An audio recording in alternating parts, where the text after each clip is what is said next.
الحمد للہ وحدہ والصلاة والسلام علی من لا نبی بعدہ اما بعد فاعوذ باللہ من الشیطان الرجیم بسم اللہ الرحمن الرحیم قال اللہ تبارک و تعالی فی القرآن المجید لقد رضی اللہ عن المؤمنین اذ یبایعونک تحت الشجرہ فعلم ما فی قلوبہم فانزل السکینۃ علیہم واثابہم فتحا قریبا صدق اللہ العظیم۔ عزیزان من، آج کے ہمارے درس کا عنوان ہے خلیفہ سوم، داماد رسول، جامع قرآن، حافظ قرآن، قاری قرآن، میری مراد حضرت عثمان بن عفان رضی اللہ تعالی عنہ آپ کی سخاوت کے حوالے سے۔ حضرت عثمان غنی رضی اللہ تعالی عنہ کو اللہ تعالی نے وافر مال عطا فرمایا تھا، اور حضرت عثمان غنی اپنے رب کے نام پر دینے کے لیے کسی قسم کی کوئی ہیچ، کوئی دریغ، کوئی انکار نہیں فرماتے تھے، بلکہ راہ خدا کے اندر کھل کر اپنے مال کو نچھاور کیا کرتے تھے۔ حضرت عثمان غنی رضی اللہ تعالی عنہ کے متعلق حضرت جناب سیدنا صدیق اکبر رضی اللہ تعالی عنہ آپ کے دور پاک کے اندر ایک شخص آیا، عراق سے، بعض روایات کے اندر شام سے ایک شخص آیا، حضرت صدیق اکبر رضی اللہ تعالی عنہ کا دور حکومت تھا، آ کر کہنے لگا اے ابو بکر صدیق، آپ ہمارے امیر ہیں، امیر المؤمنین ہیں، اور آپ ہمارے سردار بھی ہیں، میرے اوپر اتنا قرضہ ہے اور آپ میری نہ کوئی خدمت کریں، تعاون کریں۔ حضرت صدیق اکبر رضی اللہ تعالیٰ عنہ انہیں اپنے گھر کی جانب لے کر گئے۔ حضرت صدیق اکبر کا گھر باہر سے تو بڑا عالی شان تھا، اور اندر سے جو چٹائیاں تھیں وہ بالکل پھٹی پرانی تھی۔ آپ اندر انہیں بٹھایا اور آپ انہیں فرمانے لگے 3 دن ہو گئے میں نے تو کوئی اناج ہی نہیں کھایا، کھجور پر ہی گزارا کر رہا ہوں، تو میں آپ کو اپنے ساتھی حضرت عثمان غنی کی جانب بھیجتا ہوں، تو انشاءاللہ آپ کی وہ خدمت کریں گے اور بھرپور آپ کے ساتھ تعاون کریں گے۔ انہوں نے کہا امیر المومنین تو آپ ہیں، آپ مجھے ادھر بھیج رہے ہیں؟ آپ نے فرمایا میں جو کہہ رہا ہوں آپ چلے جائیں نا وہاں۔ تو آگے سے وہ کہنے لگے میں آپ کا کوئی حوالہ دوں؟ آپ نے فرمایا حوالہ دینے کی کوئی ضرورت نہیں، آپ جائیں گے اللہ خیر فرمائے گا۔ وہ چلے حضرت عثمان غنی رضی اللہ تعالی عنہ کی ملاقات کے لیے۔ جب آپ کے در دولت پر پہنچے تو حضرت عثمان غنی رضی اللہ تعالیٰ عنہ اندر اپنے بچوں کو ڈانٹ رہے تھے، فرما رہے تھے کہ تم دودھ کے اندر شہد ملا کر پیتے ہو، دودھ بھی میٹھا طاقت والا، پھر شہد بھی ڈال دیتے ہو، دو چیزوں کو جمع کرتے ہو۔ وہ کہتے میں باہر سن رہا تھا تو میرے دل میں خیال آیا جو اپنے بچوں کو دودھ سے ڈانٹ رہے ہیں وہ مجھے کیا دیں گے۔ جب آپ باہر تشریف لائے تو آپ نے آتے ہی کہا معذرت، وہ بچوں کو میں ذرا سمجھا رہا تھا تو اس لیے آنے میں تاخیر ہو گئی۔ کیسے آنا ہوا یہ نہیں کہا آپ نے انہیں بٹھایا، انہیں کھانا کھلایا اور خدمت کی، اور جب کھانا کھا کے فارغ، ابھی وہ سوچ رہے تھے میں بات کروں، میں کس مقصد کے لیے آیا ہوں، حضرت عثمان غنی رضی اللہ تعالیٰ عنہ نے فرمایا باہر نا میں نے وہ اونٹ کے اوپر تمہارے گھر کے کپڑے بھی رکھوا دیے ہیں، اور تمہارے لیے میں نے 6000 درہم وہ بھی رکھوا دیے ہیں، وہ آپ گھر کی جانب جب جائیے گا لیتے جائیے گا۔ انہوں نے کہا حضور مجھے تو 3000 چاہیے تھے۔ آپ نے فرمایا کوئی بات نہیں، استعمال کر لینا، یہ 6 کے 6000 آپ کے ہیں۔ آپ نے فرمایا اونٹ باہر کھڑا کر دیا ہے، اور باہر کپڑے بھی آپ کے رکھوا دیے اور پیسے بھی رکھوا دیے، آپ ان کو لیتے جائیے گا۔ قربان جائیے حضرت عثمان غنی کی شخصیت پر۔ آپ کی بارگاہ کے اندر وہ شخص کہنے لگا حضور وہ اونٹ وہ واپس کرنے کے لیے میں نے آنا ہے، میں نے دور جانا ہے۔ آپ نے فرمایا میں عثمان کوئی چیز واپس کرنے کے لیے نہیں دیتا، یہ اونٹ بھی آپ کا ہے، یہ پیسے بھی آپ کے ہیں، یہ کپڑے بھی آپ کے ہیں۔ آپ نے جب یہ حکم مبارک دیا، بات چیت کی، تو وہ آگے سے کہنے لگا اللہ تعالیٰ آپ کو دارین کی سعادتیں دے، جزائے خیر دے، دعائیہ کلمات کہنے لگا تو حضرت عثمان غنی رضی اللہ تعالیٰ عنہ نے کہا وہ ٹھیک ہے، لیکن تم دعا اس شخصیت کو کرو جس نے تمہیں میرے پاس بھیجا ہے۔ حالانکہ انہیں پتہ بھی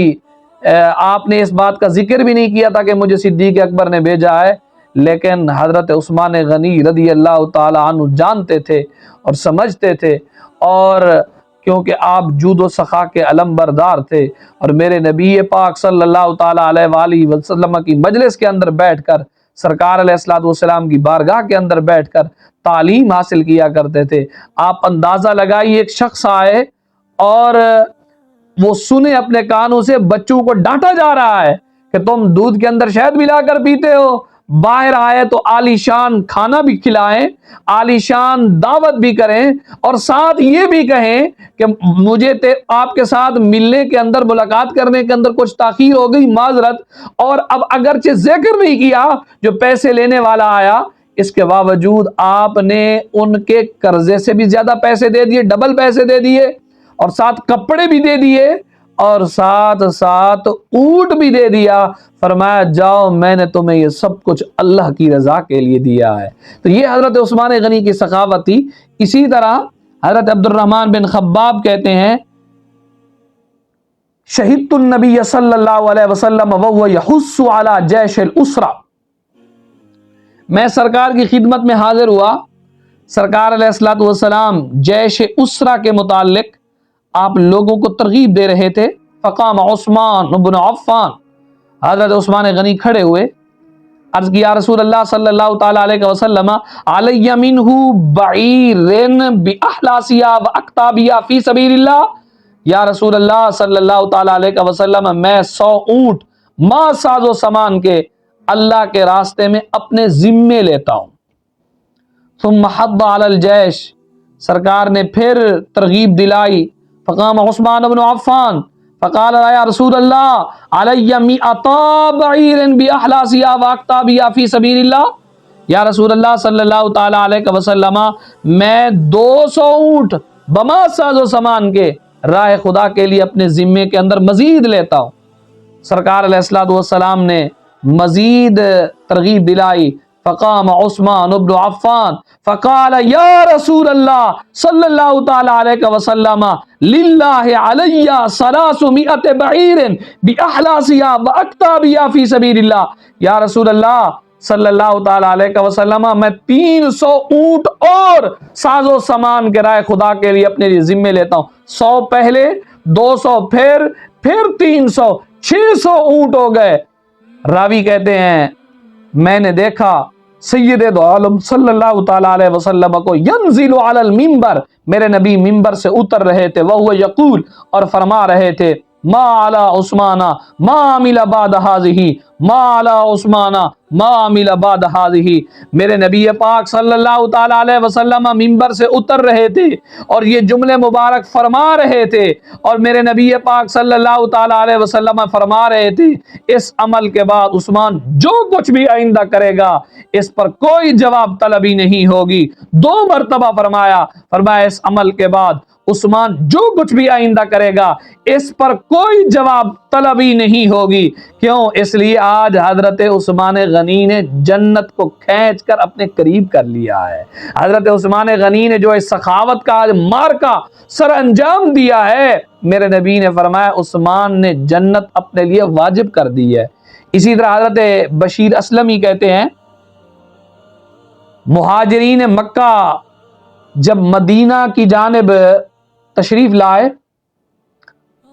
تو انہیں پانی کی قلت محسوس ہوئی۔ وَكَانَتْ لِرَجُلٍ مِّن بَنِي غَفَّارٍ عَيْنٌ يُقَالُ لَهُ رُومَا، قبیلہ بنی غفار کے ایک آدمی کے پاس ایک چشمہ تھا جسے روما کہا جاتا تھا۔ وَكَانَ يَبِيعُ مِنْهَا الْقِرْبَ بِمُدٍّ، وہ قبیلہ بنی غفار کا شخص اس چشمے کے پانی کا 1 مشکیزہ 1 صاع کے بدلے بیچا کرتا تھا۔ فقال له رسول اللہ صلی اللہ علیہ وسلم بعنیہا بعین فی الجنہ، سرکار علیہ الصلوۃ والسلام نے انہیں فرمایا تم اس چشمے کو مجھے جنت کے چشمے کے بدلے بیچتے ہو؟ فقال یا رسول اللہ صلی اللہ علیہ وسلم لیس لی ولا لعیالی غیر لا استطیع ذلک، یا رسول اللہ صلی اللہ تعالیٰ علیہ وسلم میرے اور میرے اہل خانہ کے لیے اس کے علاوہ اور کوئی چشمہ نہیں ہے، اس لیے میں ایسا نہیں کر سکتا، معذرت یا رسول اللہ۔ فبلغ ذلک عثمان، یہ بات میرے نبی پاک صلی اللہ تعالیٰ علیہ وآلہ وسلم تک جو آپ نے بات ارشاد فرمائی تھی تو حضرت عثمان غنی تک میرے نبی کی اس بات کو پہنچایا گیا۔ فاشتراها ب35 الف درہم، حضرت عثمان غنی رضی اللہ تعالیٰ عنہ نے اس آدمی سے وہ چشمہ 35,000 دینار کا خرید لیا۔ پھر سرکار علیہ الصلوۃ والسلام کی بارگاہ میں حاضر ہوئے، عرض کی یا رسول اللہ صلی اللہ تعالیٰ علیہ وسلم اگر میں اس چشمے کو خرید لوں تو کیا آپ مجھے اس کے بدلے میں جنت میں چشمہ عطا فرمائیں گے جس طرح آپ نے اس آدمی کو فرمایا تھا کہ تو یہ چشمہ مجھے جنت کے چشمے کے بدلے میں بیچنا چاہتا ہے، جو آپ نے انہیں انعام کے طور پر کہا تھا کہ اس کے بدلے جنت کا چشمہ ملے گا؟ یا رسول اللہ اگر میں اس کو خرید لوں کیا مجھے بھی جنت کے اندر چشمہ ملے گا اس چشمے کے بدلے؟ سرکار علیہ الصلوۃ والسلام نے فرمایا ہاں۔ تو حضرت عثمان غنی نے عرض کی یا رسول اللہ صلی اللہ تعالیٰ علیہ وسلم وہ چشمہ خرید کر میں نے مسلمانوں کے نام کر دیا ہے۔ تو آپ اندازہ لگائیے ہر میدان کے اندر ہر موقع پر جب مالی تعاون کی ضرورت پڑی اسلام کو تو حضرت عثمان غنی رضی اللہ تعالیٰ عنہ نے بڑھ چڑھ کر حصہ لیا اور میرے نبی پاک صلی اللہ تعالیٰ علیہ وسلم کے فرمان کے آگے اپنا سارا کچھ وقف کر دیا کرتے تھے، ذرہ ذرہ گھر کا میرے نبی کی بارگاہ کے اندر پیش کر دیا کرتے تھے۔ حضرت عثمان غنی کے سخاوت کے کیا کہنے۔